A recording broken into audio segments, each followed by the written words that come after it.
就这样拉起来，那个马缰弄松一点。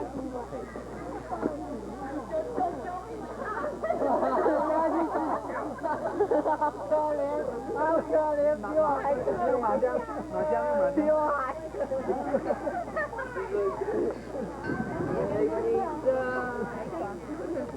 他都不跑。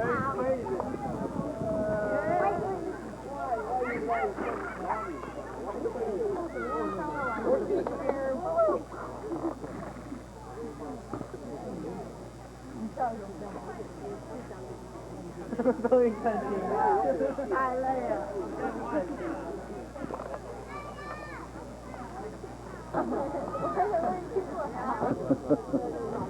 啊。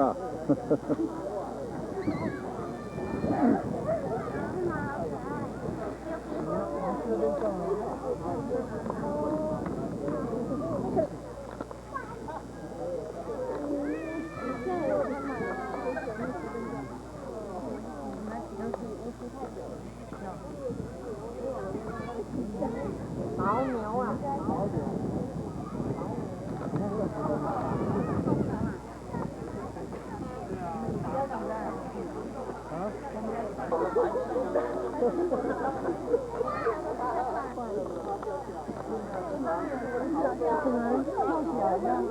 跳起来向上来，我们向左向右向左向右。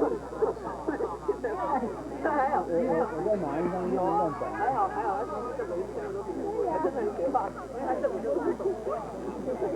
兰姐，太快了。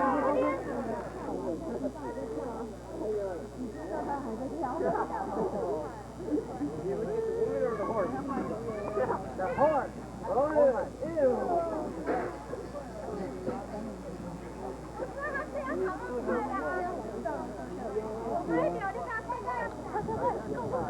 10, 20, 30.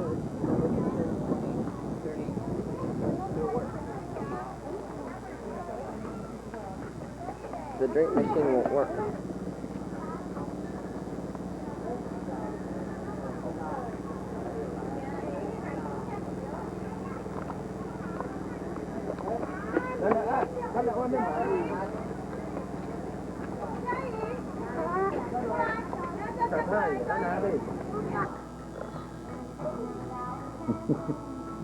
Hey, Mimi.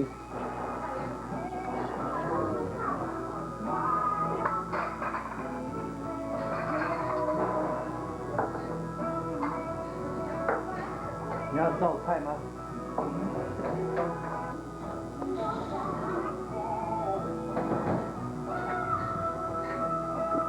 My wife, my kids, all the know them in fact, my little brother children shot.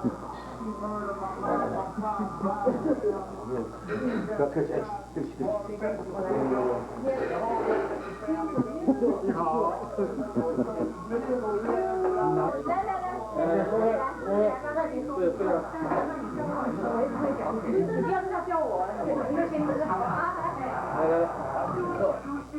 Hallelujah.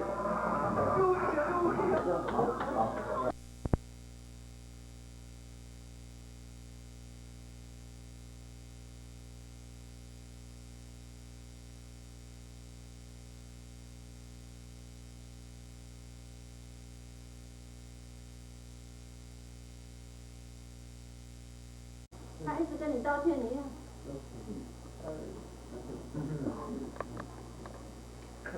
What my fault? 那谁很像乖一点？哎，这个表示很真的 sorry。没事。那你什么？明年生日。明年，哎呀。你读公读。刚降出来的那是。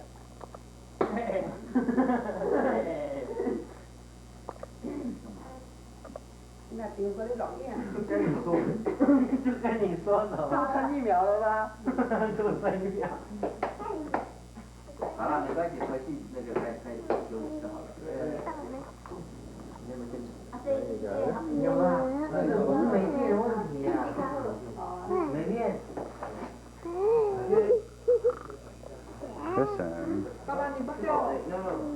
个过年的给。念一个海报面来看。有音乐，音节。给了没有？Why you? Why you? Why me? Your name? Oh. But David. Rewind. Okay, I'll rewind it again. Okay. Thank you.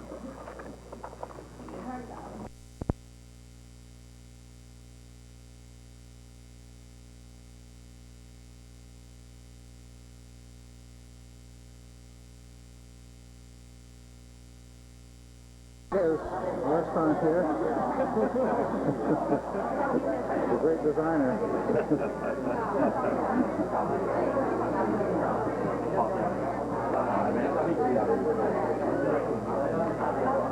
Dancing play.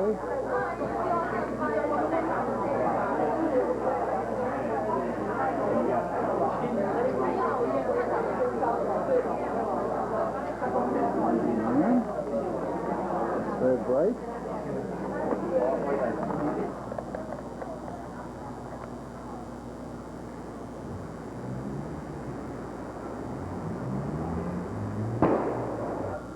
Oh, straight shirt, what like that?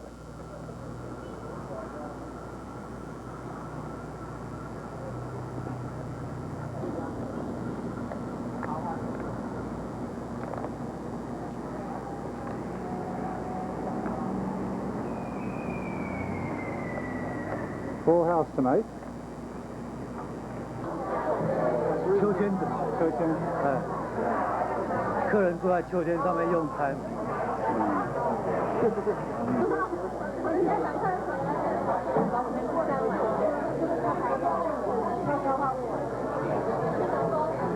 多少钱？这个。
Who? Jeff. Jeff who? Yeah, when he lives in Taiwan. Oh yeah, this is Jeff. There's Alan. There's Alan right there. Here comes Alan.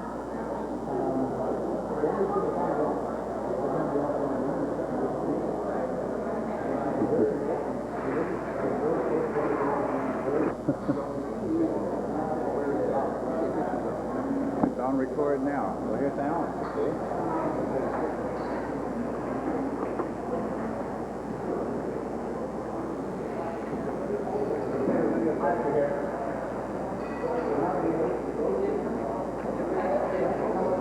Taking a picture of Alan the Wagon. Smile.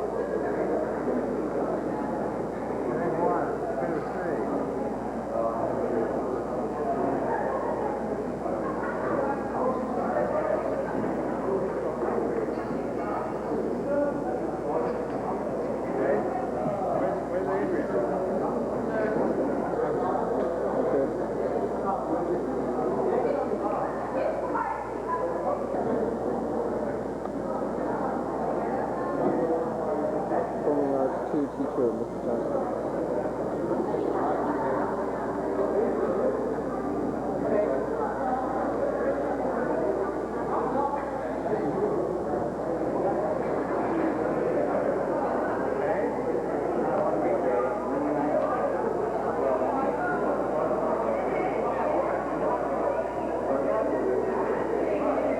Taking pictures of Dr. Gulak, Alan, and Edwin. Mr. Gulak.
I'd like to introduce Mr. Paul Dulac, Director of the International School of Beijing.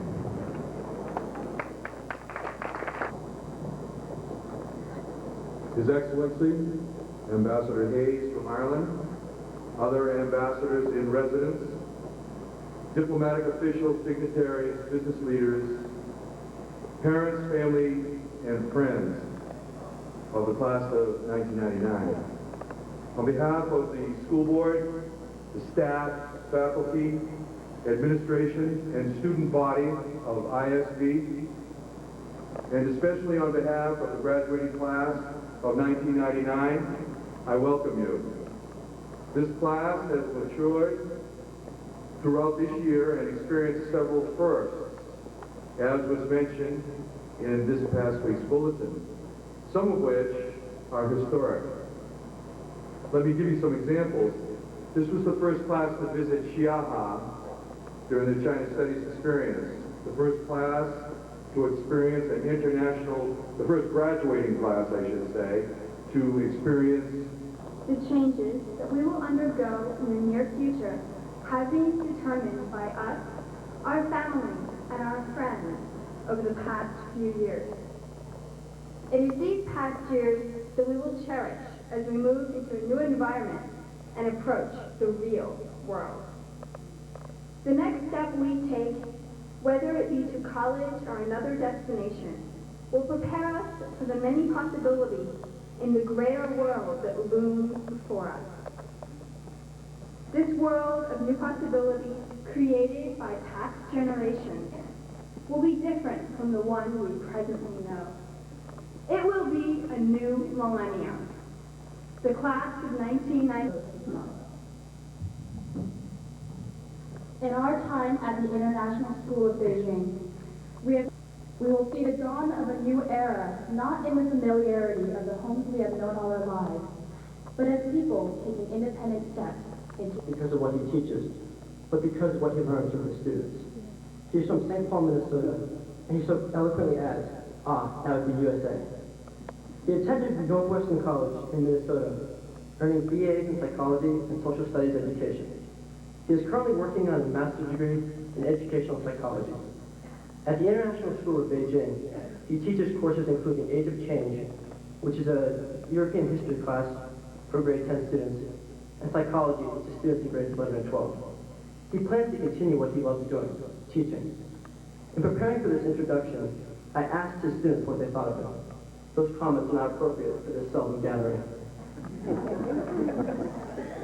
Seriously, many mention that he is an invaluable teacher because he makes his subjects come alive. I have had the privilege to get to know this man personally, enjoying his enthusiasm, sense of humor, and his humorous and insightful smiles. In fact, if I look close enough, it appears they're more excited about graduation than their own child. I wonder why. In any event, each graduate holds special memories. Their first steps, first words spoken, and who can forget, parents, the first time they asked for money? Just think, in a few years, you can ask for it all back. Graduates, sometime today or in the near future, be sure to remind your folks of just how much you are thankful for the memories that they've given you. Parents, you deserve just as much praise and commendation as the graduates that you see before you today.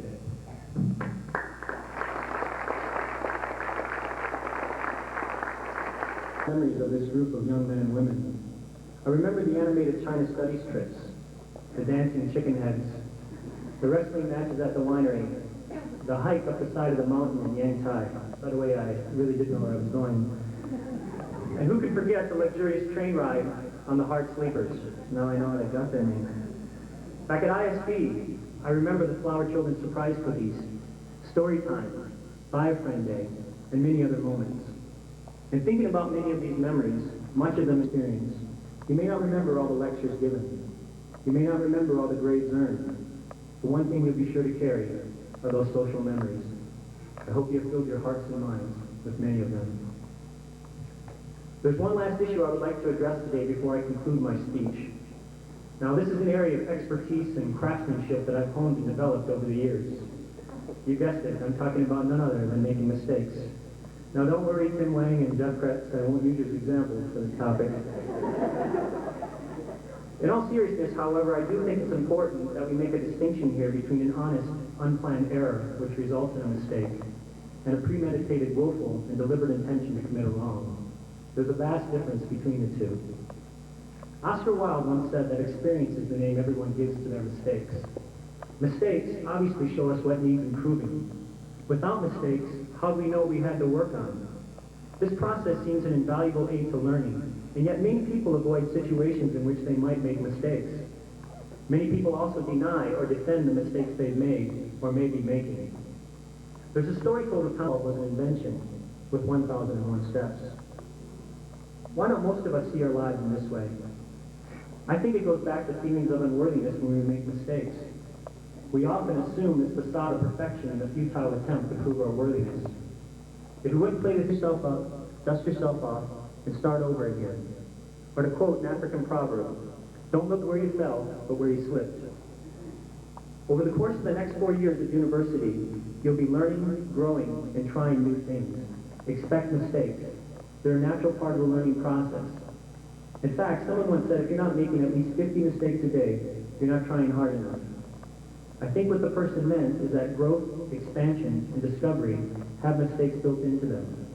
To avoid situations in which you might make mistakes may be the biggest mistake of all. Graduates, I say again, aim for success, not perfection. Never give up your right to be wrong, because then you'll lose the ability to learn new things and move forward with life. Thank you for this opportunity to speak to you today on this momentous occasion. May the good Lord bless you, and may your future be worthy of your dreams.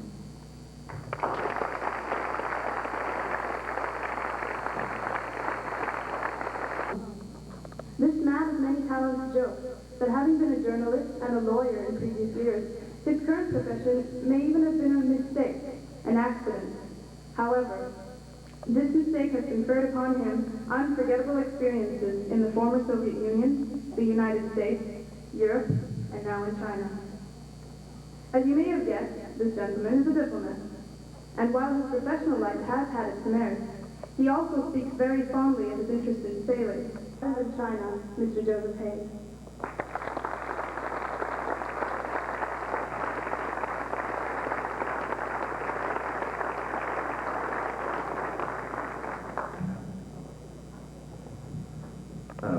Ladies and gentlemen of the graduating class of 1999, this truly is a first for me.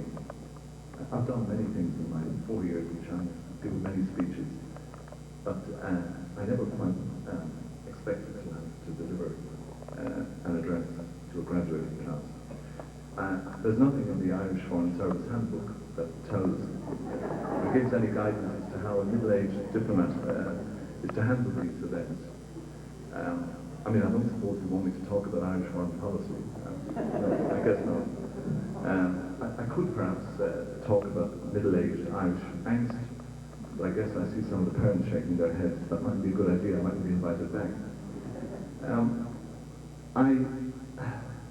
In thinking about what I might say to you today, I happened across something in the Miami Herald of about 2 weeks ago, written by a columnist with a deep sense of irony and some sense of humor. And it was a sort of fiction of commencement address. And if you allow me, I'd like to quote just a little bit from it. He said, members of the graduating class of 1999, we are approaching the dawn of the new millennium, underlined. How are you, the class of 1999, going to respond when the top radio challenge amidst the irritating buzz of opportunity? Are you going to roll over and hit the snooze button of complacency? Or are you going to wake up and after performing the bodily functions of preparedness, boldly grasp the toothbrush of tomorrow? I hope so, class of 1999. I hope you are ready to take over because my generation is getting old and tired. We've good reason to be tired. We won World War II. No, wait a moment, that was our parents. But my generation did watch a lot of grueling movies about World War II. Then for a while we tried to solve the problems of society. Eventually we gave up on that and started looking for closure. Today we've even given up on closure and we're settled instead for a herbal laxative. So basically, guys, we're finished. The time has come to pass on the torch. But before we do, we have to ask one very important question. Where the heck did we put the torch? Think of the opportunities you have. You have the internet. My generation did not have the internet. When my generation wanted a piece of information, such as the population of Rhode Island, we had to haul out the encyclopedia. This was a bunch of dusty, heavy old books that smelled like unlaundered socks. Then we had to manually look up Rhode Island using the alphabet, which, like long division, is not taught in schools anymore. Then we had to hunt around for the population statistics, which were completely inaccurate, because our encyclopedias were always out of date, having been written when there were only 17 states in the Union, and when scientists thought the moon was carried across the sky by a big turtle. Things are much easier for you, class of 1999. You just call up the internet, type in the word population of Rhode Island, and within seconds the number 467,205 appears on your screen. This is not the population of Rhode Island. This is the number of websites that contain the words road, island, or on. So, what do? You click away with your mouse pointer, and 14 hours later you find yourself looking at a website entitled Poison Frogs in the Congo Delta. You have no idea how you got there, except that along the way you purchased two weeks in February at a timeshare condominium in Saskatchewan. Anyhow, that was the Miami Herald. On a serious note, though,